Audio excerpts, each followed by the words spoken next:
তো আমার পরম পতির কাছে যেতেই হবে। তবে দেহকে যখন ভালোবেসেছ, তোমার এই সংসারের উপর পড়ে রইল এই দেহ।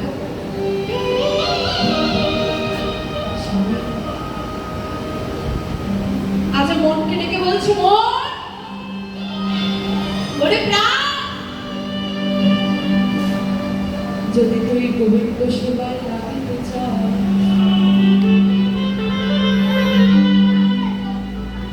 এই দেহ নিয়ে আর গোবিন্দ চরণে যাওয়া হবে না।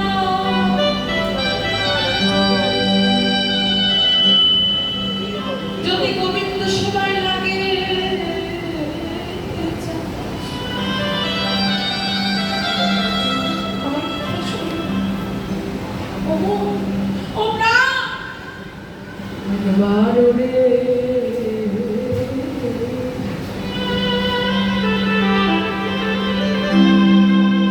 দেহ ছেড়ে চলে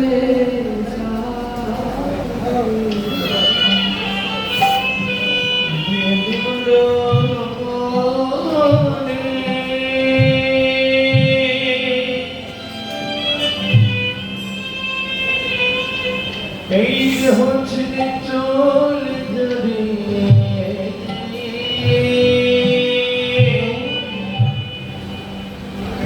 এবার দেহ ছেড়ে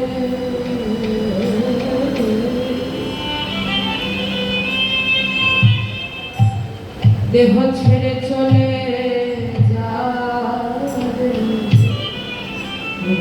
একবার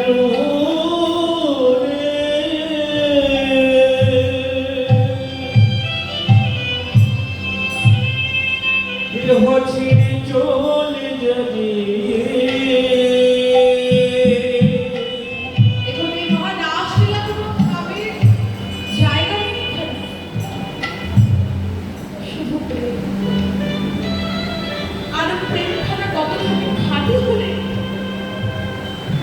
নিজের দেহ ছেড়ে শুধু মন দিয়ে গোবিন্দ চরণে ব্রজগোপীগণ যখন মনকে বলছে, মন একবারে দেহ ছেড়ে উড়ে চলে যা, এই দেহ নিয়ে আর যাওয়া হলো না। অনেকক্ষণ ধরে সবকিছু নীরব হয়ে আছে। স্বামীগণ ভাবলেন কি ব্যাপার, এতক্ষণ কান্নার আওয়াজ পেলাম, হঠাৎ করে পাচ্ছি না। দরজা খুললো, দরজা খুলে দেখে ব্রজগোপীর ওই নিথর দেহটা হারানো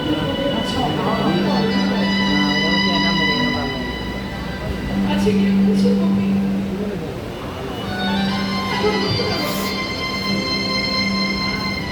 কি হলো তোমার? তুমি কথা বলছো না কেন?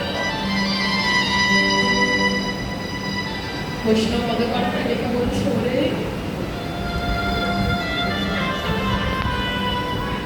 যাকে যার নাম ধরে একবার গোবিন্দ তার বসে তাকে দিতে পারে,